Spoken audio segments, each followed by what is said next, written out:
Amigos, boa noite.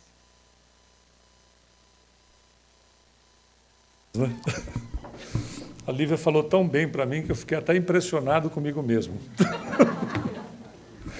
Na realidade, reduzam um pouco, né? Sem falsa modéstia, a oportunidade de estarmos aqui para nós é uma alegria gigantesca, sem preço, porque trabalhar com Jesus, como diz Emmanuel, através da psicografia de Chico, servir é a honra que nos compete.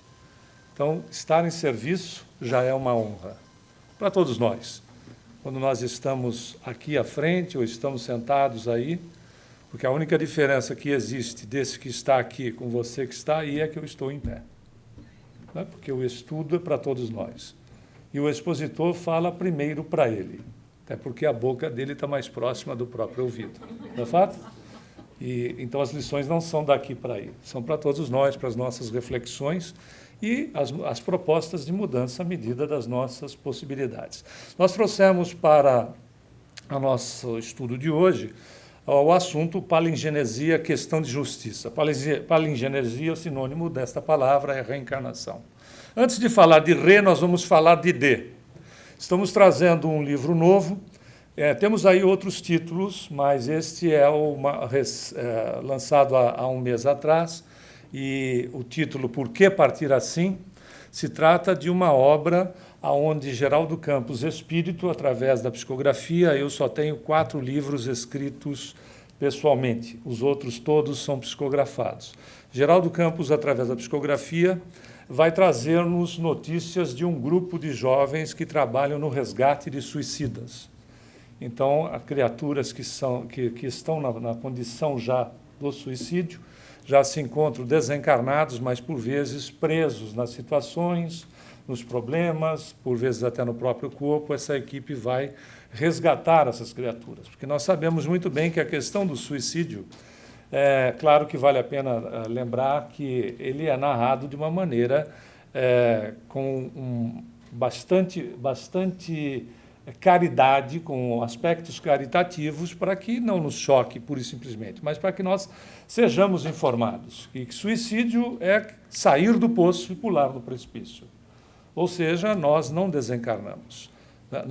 Nós não morremos, nós desencarnamos. E desencarnar não altera a nossa condição quando nós estamos fora deste corpo ou em outra dimensão. Somos seres interexistentes. Todas as noites, já dissemos isso aqui várias vezes, em outras oportunidades, nós saímos do corpo físico, não precisa também ser à noite, efetivamente, durante o sono. Um simples cochilo está lá no Livro dos Espíritos para as nossas consultas. Basta para que o espírito se desprenda, para que nós nos desprendamos do corpo. No centro espírita, às vezes, também acontece, não é? A gente não dorme, a gente se desdobra para assistir à palestra.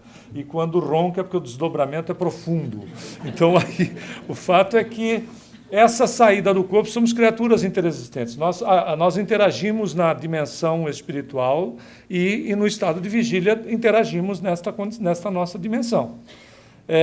Não precisamos muito mais de informação para saber que, ao sairmos daqui de uma maneira abrupta, através deste processo, a situação não vai ter nenhuma alteração.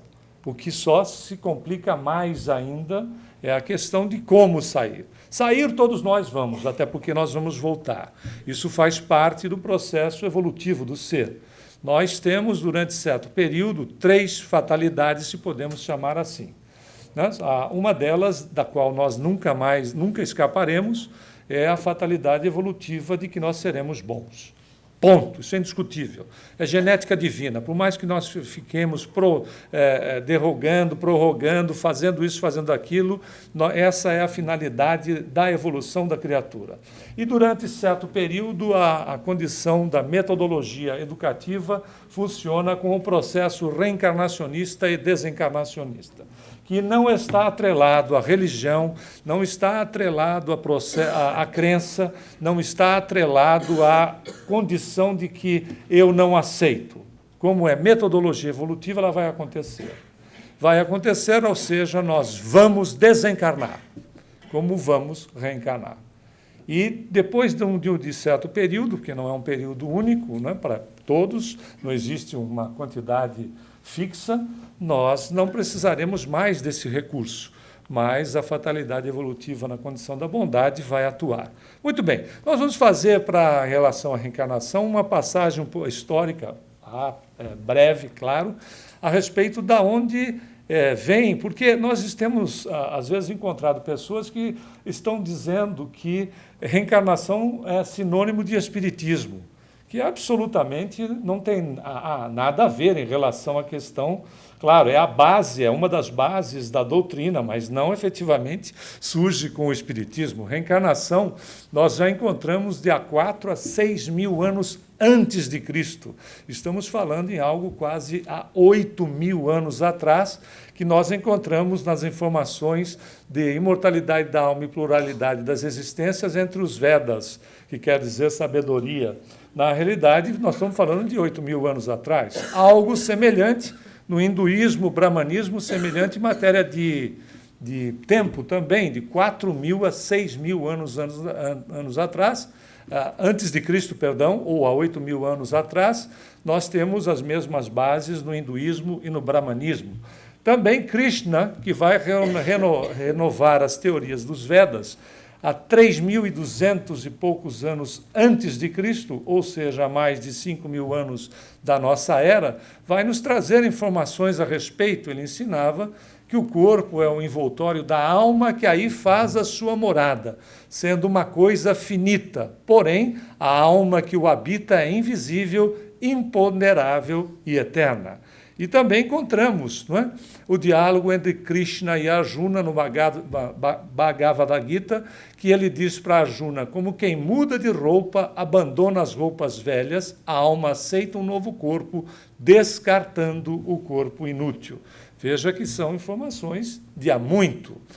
A outra, vamos até os nossos irmãos egípcios no Antigo Egito, onde dos aspectos muito fortalecido no Egito é a teoria da metempsicose. Eles eram reencarnacionistas, como sabemos, a preservação através da questão da mumificação e data mais ou menos de 3 mil anos antes de Cristo, onde a metempsicose era exatamente a teoria daqueles que vieram de Capela. Não é da estrela que fica na constelação do Cocheiro, mas é um dos planetas que orbita Capela. O planeta estava numa condição semelhante à nossa, aonde estava se passando de expiação e provas para a regeneração. E espíritos que não aceitavam a mudança, porque é de foro individual, é livre-arbítrio, nós aceitamos se quiser, né, foram então convidados, eles não foram expulsos, não há expulsão nas leis de Deus, não existem esses aspectos, essas terminologias, né, essa agressão com a criatura. Eles foram convidados, é a mesma coisa que acontecesse aqui. Se nós, por exemplo, nos reuníssemos para, de repente, irmos num bar e fôssemos acostumados a isso, em determinado momento, se mudássemos a nossa posição, a nossa postura, não precisamos ficar inimigos daquelas criaturas, simplesmente nós não sentimos mais à vontade no ambiente e na companhia deles, tão simples quanto. Acontece também o contrário. Criaturas que estão contrárias à condição da mudança evolutiva também não se sentem mais vibratoriamente, não é, dentro do ambiente, e são convidados para reencarnarem aqui e fazerem o quê? Darem um verdadeiro empurrão nas criaturas que aqui se encontravam. Nós estávamos num processo primitivista. Essa migração começou há mais de 10 mil anos atrás. Por isso que os estudos apontam as dificuldades em entender como é que o ser humano mais ou menos estava na base do pau e pedra e, de repente, dá um salto em relação à evolução. Foi a chegada deles que trazem, dentro da possibilidade, um avanço em todos os sentidos. Porém, imaginemos nós, nesta configuração maravilhosa que temos em matéria de organização fisiológica, ou seja, de corpo físico, que é uma bênção, segundo o próprio Paulo de Tarso, é o templo do Espírito, e temos uma configuração que a cada dia fica mais bela. Já perceberam isso, né? É só dar uma olhada em relação à evolução, o tempo muito curto que nós saímos de um estado praticamente animalesco para a beleza que nós somos hoje, não é verdade? Às vezes a gente não fica muito bem de frente, mas fica de perfil, assim, no espelho, até que vai, né, de repente vai assim. E não se preocupe com esta região aqui, porque espírita não tem barriga. Nós temos um cinturão de fluido vital, que ele vai acumulando, e às vezes acumula demais. Mas o problema todo é que, enfim, na realidade, é a mesma coisa que você vai poder sair daqui hoje e comer uma coxinha. Só tem calorias espirituais, não tem caloria para o corpo físico. Agora, você come a coxinha e compra um livro, porque o livro também está ajudando o centro. Aluguel e coisa do gênero, não cai dinheiro e o espírito não materializa dinheiro. Os livros estão aí e a renda do livro é para a casa espírita. E como nós temos uma quantidade grande de pessoas, o livro hoje é promoção atrás de promoção. Um custa 10, 3 custa 30. Olha que maravilha. Você já tem um desconto fantástico. E olha que incrível, nós não dissemos a princípio para esperar chegar mais gente. Mas o fato é, tivemos recentemente a informação, a gente já volta para cá, tá, pessoal? Tivemos recentemente uma informação de uma obra anterior a essa, da nossa psicografia, que a pessoa estava lendo e ouviu alguém dizer, leia em voz audível. Achou estranho, porque ela achou que estivesse imaginando, e continuou lendo, e aí ela ouviu novamente. Essa audição, o processo auditivo não é pelo ouvido, né? Não é fenômeno de voz direta, é um processo mental que, como nós temos a condição centrada de que ouvir é pelo ouvido, se tem a impressão de ouvir pelo canal auditivo, quando não é isso.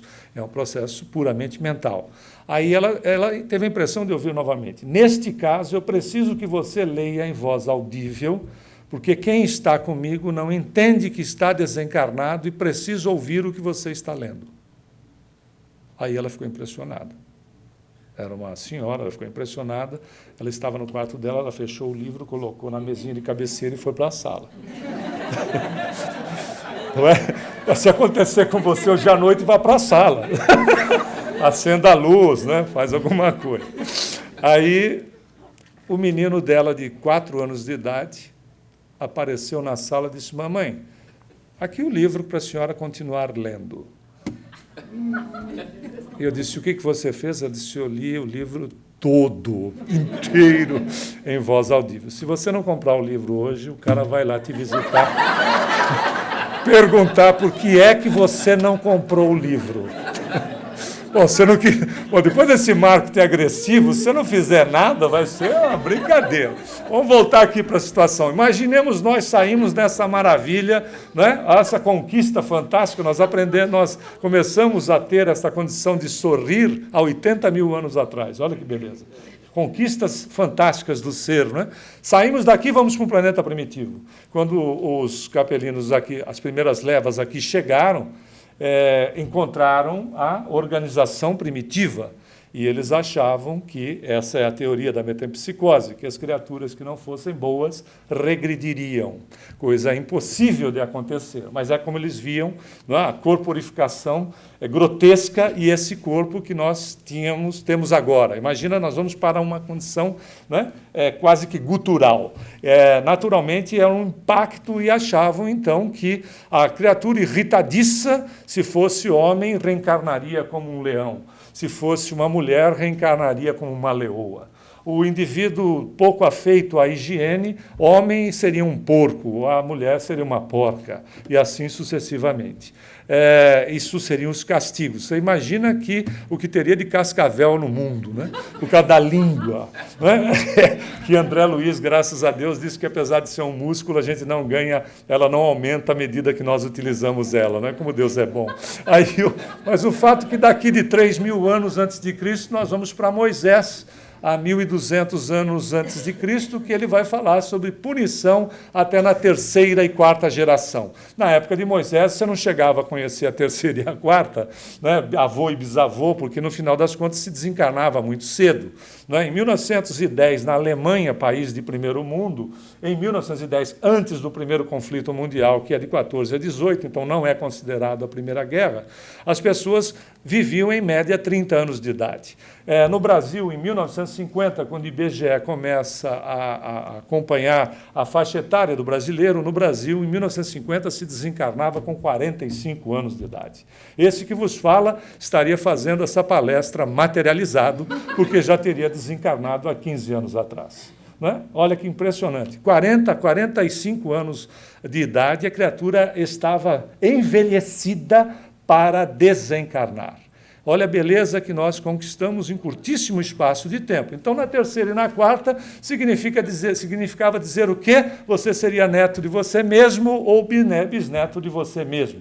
Tinha nenhum processo da criatura aprontar e sobrar para as descendências resolverem. Absolutamente. O que a gente arruma de confusão, nós retornamos para, né, dar uma acertada naquilo que fizemos de inadequado e estimularmos, porque nós somos muito melhores do que efetivamente os nossos equívocos. Estimulamos os aspectos positivos em nós mesmos. Daqui nós pegamos uma outra curiosidade que são os maias, que é noções sobre equipamentos de observação, né? Há 1000 anos antes de Cristo. Dê uma olhada, né, era um observatório maia, que eles tinham janelinhas que chamavam de seteiras. Este é o maia, este é um moderno. Incrível, né? Da onde saiu a ideia do observatório? Senão do indivíduo que já vivenciara esta realidade e colocou de uma forma rudimentar, com o material que tinha, aquilo que poderia ser mais ou menos o que ele entendia, né, de um observatório. Dali nós vamos para... Não, essa é outra curiosidade. Né? Nós conhecemos o ônibus, não é verdade?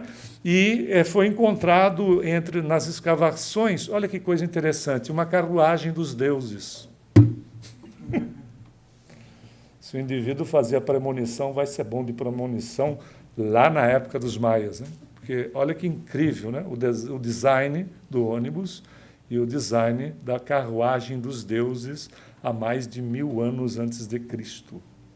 Tem outros, se você procurar, tem outras fotos, onde na lateral você vê, inclusive, 2 indivíduos pilotando a chamada carruagem dos deuses. Vamos para Pitágoras, aí mais próximo, cerca de 500 anos antes de Cristo, que ele falava sobre transmigração da alma de um corpo para outro. Dali para Buda, 500 anos antes de Cristo, falando de atos cometidos em outras vidas. Buda dizia, uma vida curta, uma vida longa, um estado mórbido, uma boa saúde. O poder, a fraqueza, a fortuna, a pobreza, a ciência, a ignorância. Tudo isso depende de atos cometidos em anteriores existências. O que o Buda estava dizendo é que nós somos herdeiros de nós mesmos. É uma condição da qual nós não podemos escapar. O que nós promovemos fica conosco. É o nosso tesouro. Por isso que Jesus recomendava sempre para que nós acumulássemos tesouros nos céus. O que é acumular tesouros nos céus? São as virtudes, são os exercícios das nossas potencialidades que são acumuladas no céu, que é o nosso interior. É o céu do interior da criatura. Você é bom por exercício, você perdoa por exercício, nós amamos por exercício. Nós não colocamos esses valores de fora para dentro. Nós exercitamos essas qualidades, essas potencialidades. Por isso, Jesus, se referindo a todos nós, sem exceção, disse, vós sois deuses. Ele disse mais, podeis fazer as coisas que faço e muito mais. Significa que muito mais, nós só vimos uma parte do que Jesus tinha capacidade de fazer. Só uma pequena parte. Porque esse muito mais, lembre-se que ele é um espírito crístico, significa que aquilo que ele fazia era uma parcela da potencialidade dele, porque ele vai dizer para nós também, eu e o Pai somos um. Não é perder a individualidade no processo evolutivo, mas é estar ligado diretamente na mente de Deus. Nós estamos ligados em Deus, evidentemente, óbvio. Nós não conseguimos nos afastar dele, nós somos sustentados por ele. Né? Por isso que Paulo diz, nós vivemos e nos movemos em Deus. André Luiz, em Evolução em Dois Mundos, faz uma comparação como o peixe no oceano, que mantém a vida, lhe dá toda a condição de vida, e ele não tendo consciência, apesar disso, não é, o líquido lhe mantém vivo. É a mesma condição nossa perante a divindade. Aceitando-a ou não aceitando-a, compreendendo, procurando compreender ou não, tendo consciência ou não, somos sustentados pelo amor divino. Dele nós não nos desligamos. O que Jesus está dizendo é que ele tinha total entendimento da mente divina, que é uma possibilidade que um dia nós chegaremos. Né? Vamos para Platão, também quase 500 anos antes de Cristo, que fala sobre teoria da reminiscência, entre os judeus, a ressurreição. É interessante notar que uma parcela, inclusive você tem, né, parcelas de judeus que são reencarnacionistas. Uma parcela da população aceitava a reencarnação, mas não entendia, a terminologia não existia, então eles chamavam de ressurreição. Era uma coisa meio dúbia para uma certa parcela do povo, que entendia que era voltar para a questão do corpo, a influência do próprio Egito, onde eles estiveram em servidão por mais de 400 anos e viam o processo da mumificação.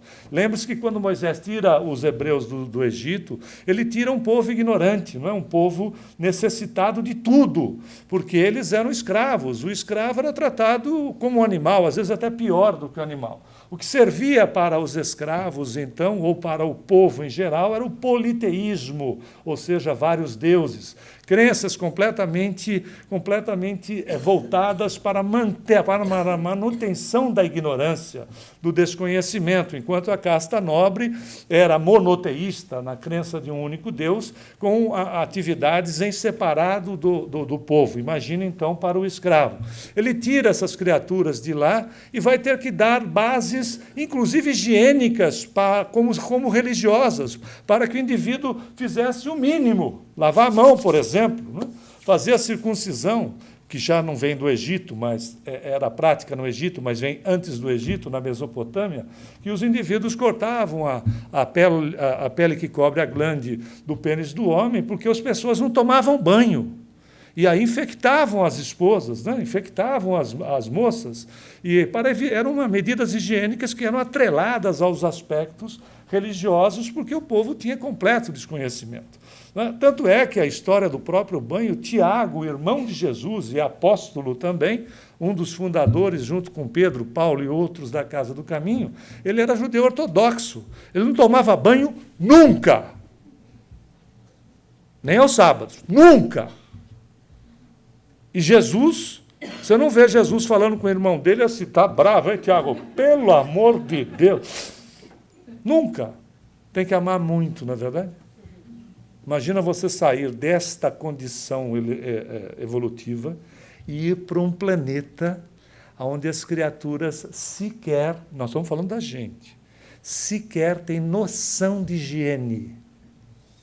Tem que amar muito, não é verdade? Em todos os aspectos. Tem que estar com a evolução, né, resolvida em nós mesmos, porque a caridade ela começa das coisas mais básicas que se tem notícia. Bom, dos judeus, nós vamos para o próprio Jesus, cujas duas únicas informações que sobraram, e são assim um pouco veladas, é a de João Batista, que ele vai dizer que João, o Batista, que era primo dele, na verdade tinha vindo já como Elias, o profeta Elias, e vai dizer para Nicodemos que era necessário nascer de novo. Mas os cristãos, por exemplo, faziam trabalhos mediúnicos, estavam voltados, estamos falando de cristãos, estavam voltados para o processo reencarnatório. As cartas de Paulo não só falam a respeito de reencarnação, mas falam, inclusive, nós temos capítulo 11, 12 e 13 da primeira epístola aos Coríntios, você vai ver o primeiro livro dos médiuns existentes no mundo, onde a mediunidade é chamada de dom, o dom de falar línguas, o dom de materialização, entre outras coisas. Né? Havia um total conhecimento sobre isso, tanto é que Orígenes, um dos pais da Igreja, admitia que, se não houvesse a reencarnação, Deus seria injusto. Nós estamos falando em torno de 185 a 253 da nossa era, para depois encontrarmos o catolicismo. Aí, alguns estudiosos dizem que o surgimento dele é no ano 300, outros 325, pouco importa. Com o catolicismo, há uma mudança nesses aspectos, e em 325, no Concílio de Nicéia, o imperador romano Constantino, que aqui está, chamado o Grande, e sua mãe Helena, que seria canonizada como Santa Helena, por ela ter ido até a região de Jerusalém e, depois de 300 anos, ter achado gravetos da cruz do Cristo. Madeirinha resistente, não? Mas o fato é que eles decidiram suprimir as informações a respeito da reencarnação no Novo Testamento. A Igreja era sustentada pelos nobres, etc. Então, como um nobre poderia reencarnar plebeu? A coisa ficaria mais complicada ainda, porque aqui está o busto dele, do Constantino, que agora deve ser algum expositor espírita exatamente dizendo o contrário a respeito do que disse naquela época. Na verdade, deve ser algum grande orador por aí, etc. Não é esse que vos fala. Mas aí a coisa se complicou em 553, porque Teodora, esposa de Justiniano, no segundo concílio de Constantinopla, você vai vendo como as coisas vão se acomodando aos interesses do poder. Influenciou o imperador para que a crença da reencarnação fosse banida dos dogmas da Igreja. O concílio validou o ato de Constantino e declararam herético o conceito da reencarnação, porque Teodora era uma meretriz e o Justiniano se apaixonou por ela, e ela fez uma queima de arquivos que, segundo acreditam, as 500 amigas que trabalhavam na região de Constantinopla, ela deu um sumiço nas 500. Como o povo era reencarnacionista, começaram a apontá-la que ela reencarnaria com a responsabilidade daquilo que havia feito. Como ela fazia e desfazia, ela deitava e rolava, e o Justiniano era apaixonado por ela, ela deve ter chegado para o Juju numa das vezes e disse assim: "Ô, Juju, acaba com essa história, porque pega mal para mim." E ela era imperatriz, né? Ele era imperador. Tanto é que os anos no calendário romano eram de acordo com os interesses dos imperadores, tanto ano quanto meses. E aí foi colocado, então, como herético o conceito da reencarnação. Porém, surge o Espiritismo para organizar tudo isso. Não trazer reencarnação como algo que se lhe seja particular. Ao contrário, trazer para nós, organizar. Tanto é que o Allan Kardec é codificador, ele codifica, ele organiza as questões relativas não só ao processo da reencarnação, mas do espírito como um todo, do processo evolutivo como um todo. Na verdade, é uma nova era para a humanidade, é o Consolador prometido, sim. É a terceira revelação, não está amarrada em ninguém, porque a primeira é Moisés, a segunda é Jesus e a terceira são os espíritos, não são os espíritas. A doutrina é dos espíritos. Por isso que às vezes a gente compra livro espírita, deixa aberto em casa para os espíritos lerem, já percebeu? Não é para eles lerem, nós somos os espíritos. Quando o Sócrates diz, conhece-te a ti mesmo, e Jesus diz, conhecereis a verdade e a verdade te libertará, significa que se nós estudarmos o Espiritismo, nós estaremos estudando quem? Nós mesmos. Fazendo com que a razão comece a imperar em aspectos que foram completamente colocados como dogmáticos.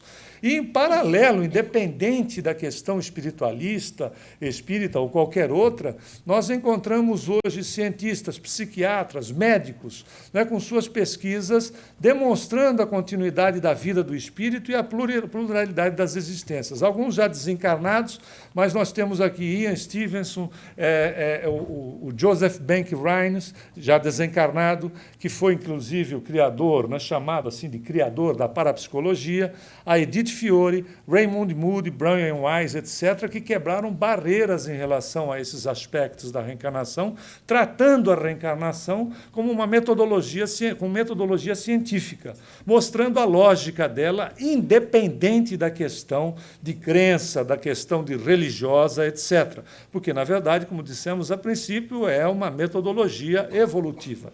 E para nós encontrarmos, então, os pontos contrários que são racionais sobre a unicidade das existências. Por exemplo, diferenças evolutivas de alma para alma, que é sensível dentro de uma família, a começar dentro da pequena sociedade chamada família. Você tem os pais dizendo, eu eduquei os meus filhos da mesma forma, etc., da mesma maneira, mas eu não sei o que aconteceu com esse aqui. Né? Não necessariamente seja, às vezes, distorce da família. Distorce no bem, inclusive. Porque, às vezes, distorce, inclusive, no bem. Por vezes, você vê criatura que reencarna numa família desestruturada e o indivíduo vem exatamente para auxiliar na estruturação da família. Via de regra, isso já não acontece mais, evidentemente, mas nós encontrávamos em reuniões espíritas, porque vocês perceberam que a Lívia disse que eu já sou um cara de muitas eras, né? Eu me senti o próprio mumificado. Mas o fato é que nós encontrávamos na reunião espírita pessoas que diziam o seguinte, lá em casa todo mundo é perturbado. Que ótimo! Se você não é, porque você é o missionário ou a missionária que veio para salvá-los. Olha que beleza. Não é fato? Alguém tem que ser bom. Porque, na realidade, os maus, como diz o Livro dos Espíritos, se melhoram em contato com o bom. Não é o contrário. Por isso que nós vemos essa diversidade no planeta, que é uma beleza. E, em determinados momentos, e sempre, nós vamos encontrando pessoas que são modelos e que são verdadeiras alavancas em relação a nos estimular a mudança. Não é? E nós temos sempre esses enviados do Cristo, contemporâneos que foram Chico Xavier, João Paulo II, Masaharu Taniguchi, Sai Baba, na Índia. O único reencarnado dessa equipe que é contemporânea é o Dalai Lama, no Tibete, Madre Teresa, em Calcutá, Irmã Dulce, na Bahia. São criaturas que vêm, atendem todos os agrupamentos, em todas as regiões do planeta, para exatamente serem modelos e verdadeiros alavancadores para todos nós, porque a evolução, pessoal, pode e deve ser pelo amor. Pode e deve ser pelo amor. A dor é opcional. A dor é quando eu continuo insistindo na mesma tecla, mesmo tendo consciência daquilo que eu estou fazendo. E quantas vezes nós não nos surpreendemos dentro desse processo, não é fato? Eu sei que eu estou errado, mas eu não vou dar esse gostinho para ele ou para ela. Ok. Tem um preço. O ser consciente que somos, e não somos nós espíritas, o ser que está reencarnado hoje neste planeta, o ser cada vez mais consciente, já percebeu que está na hora de mudar. Para que a gente não tenha que repetir coisas. Repetir. Reencarnação não é uma mera repetição. Não pode ser mais um processo automatizante na criatura. Não pode funcionar como funciona para os nossos irmãos animais irracionais, que são princípio espiritual ainda, que nascem, crescem, reproduzem-se, cuidam das crias e morrem. Isso aí está reservado para a criatura, princípio espiritual, que está ainda em evolução para chegar a espírito. Como espíritos, nós temos outros compromissos, além desses que são responsabilidade mínima. Nós temos compromissos de olharmos para nós mesmos e trabalharmos as nossas qualidades. Para isso existe reencarnação. Ninguém está aqui de férias. E tem um ou outro que às vezes diz assim, eu estou aqui só de passagem. Vai acabar custando caro esse período de férias aqui. Porque, claro, se eu estou aqui só de passagem, eu não tenho compromisso com ninguém. Não é verdade? É muito cômodo. Eu não tenho compromisso com ninguém. Aliás, se eu não tenho com ninguém, eu não tenho comigo mesmo. Então, a reencarnação, para mim, funciona em automático. Por isso que Emmanuel diz, saem do berço e vão para o túmulo, saem do túmulo e vão para o berço sem saber o que está acontecendo. É importante que, uma vez consciente, nós aproveitemos a oportunidade. Aproveitemos a oportunidade e, de que maneira? Nos esforçando para conhecermos mais e para agirmos no bem, da maneira que for possível.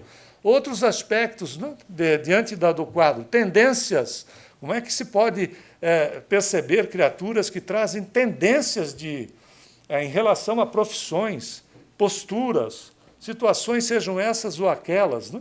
A educação, e a criança problema, criaturas que, porventura, de repente, reencarnam em locais assim, onde a educação está primitiva e a criatura se destaca como um todo, o contrário também verdadeiro.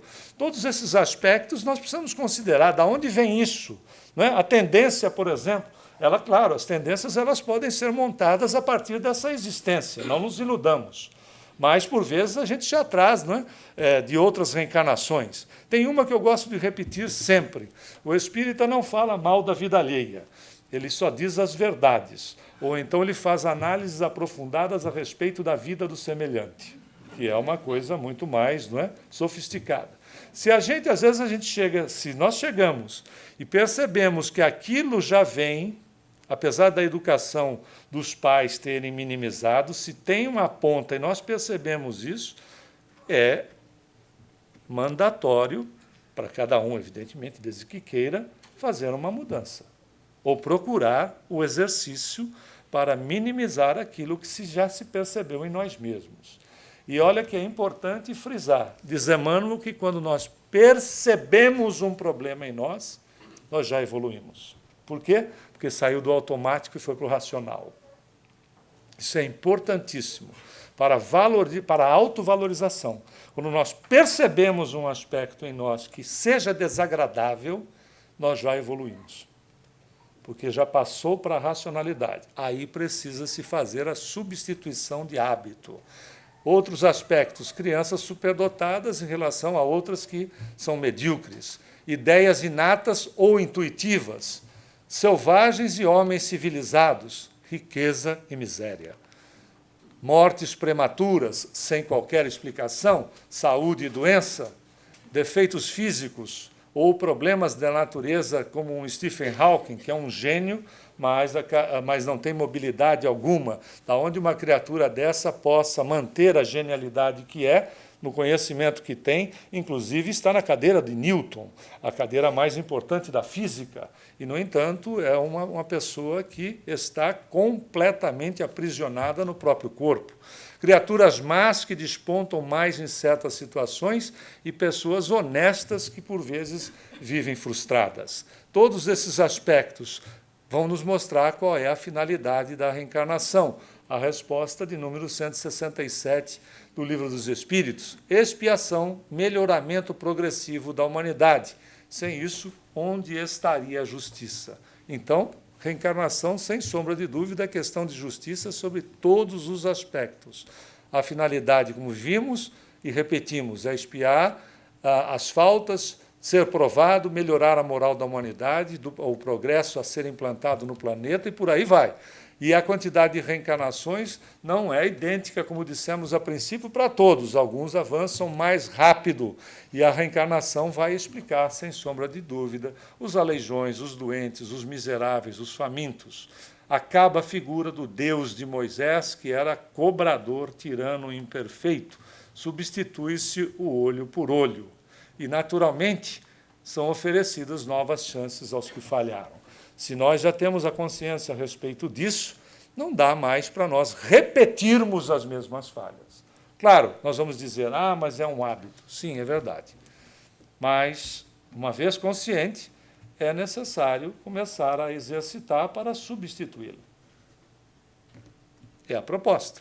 Aliás, quando nós chegamos numa casa espírita, não precisa ser necessariamente numa casa espírita. Quando nós buscamos a espiritualização do ser, existem vários caminhos. Me lembro de uma entrevista de um jornalista da BBC para o Dalai Lama perguntando qual era a melhor religião do mundo. Ele é budista tibetano. Provavelmente o jornalista esperaria a resposta de que a melhor religião do mundo seria o budismo tibetano. Ele disse, aquela que conduz o homem a Deus. Ou seja, quando nós estamos buscando a espiritualização, seja onde for, nós já estamos dizendo para nós mesmos que nós estamos cansados da mesmice. Nós estamos cansados de mantermos o nosso coração vinculado a tesouros que são, na realidade, de ouro, mas o ouro dos tolos. Nós nos cansamos. Quando a criatura busca exatamente os aspectos para a mudança, os exercícios de mudança, a substituição de hábito, ela está cansada de manter dentro dos seus cofres ouro de tolo. Ela está com uma nova proposta na existência. Esse nível evolutivo, ninguém mais te tira. Não é fantástico? Eu, você, nós somos melhores do que ninguém. O conhecimento nos traz mais responsabilidades. Porém, nós voltaremos muito melhores. O importante é que a gente já saia muito melhor do que quando chegou. Se você é bom, se esforce para ser melhor ainda, como ensina Kardec no livro Obras Póstumas. Se esforce para ser melhor ainda. Não acredite que você não seja uma boa pessoa. Isso é um engano. Isso é um falseamento de um processo chamado educativo, que era, na verdade, para manter o indivíduo no cabresto controlado. Porque, dessa maneira, era uma maneira de, sim, se sentindo pecador, pecadora, era de ficar acuado. O fato é, nós temos conquistas significativas na evolução. Saímos dos aspectos primitivistas do ser, entramos no processo de expiação e provas, estamos terminando este período e entrando no regeneração. Veja que isso são valores conquistados por todos nós, espíritos deste planeta. Na realidade, a humanidade nunca foi tão solidária como nos últimos 2000 anos. Pode checar. Com a passagem de Jesus e a implementação da Casa do Caminho, chamada Casa do Caminho, ficava no caminho da cidade de Jerusalém para Jericó, você tem efetivamente um planeta, a partir daí do esforço de Jesus e dos seus apóstolos, que serviram como um modelo inicial, você tem uma nova dimensão em relação às criaturas que aqui aportam. Nunca se foi, como dissemos, tão solidários, nunca fomos tão fraternos. Nós vemos movimentos acontecerem com criaturas que nós nunca ouvimos falar, de pessoas fazendo doações, se preocupando com gente que passa por desastres, por catástrofes, que você nunca ouviu falar. Caiu um avião agora no Brasil, nunca vimos tanta solidariedade de pessoas que nem sequer sabia que o chapecoense existia. Sabe o que é isso? É o ser modificado. Muitas vezes nós encontramos pessoas, mas as pessoas ficam indignadas, e indignação não basta. Como não basta? Já estar indignado, indignada, já significa que o indivíduo não aceita mais aquela estrutura vigente até o momento. É um primeiro passo. É um primeiro passo para da indignação ir para a ação. Mas já é um primeiro passo, é uma tomada de consciência. E esses aspectos nós precisamos valorizar. O Espiritismo, a Casa Espírita, nos estimula a essa situação. Nós precisamos sair daqui hoje renovados, com uma nova proposta e um livro na mão. O fato é que vai começar. Ou então o cidadão pergunta para você à meia-noite, porque fantasma que se preza aparece à meia-noite, não é verdade? Então, aquela mão gelada toca no seu pé e não adianta botar Evangelho segundo o Espiritismo no pé e o outro na cabeceira. Eu tinha um amigo que colocava um no pé e outro na cabeceira, porque vai que o cara chega, né, e de repente olha, vai para o pé, também está lá, então vai fazer o quê? Não adianta, porque aquela mão gelada pega no pé, tem gente que não vai dormir à noite, e diz assim, por que é que você não comprou?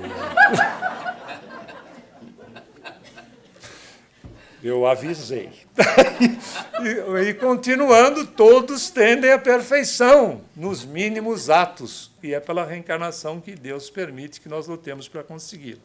Causa e efeito, Para todos nós, porém, com as leis universais de misericórdia, logo, nem castigo, nem perdão.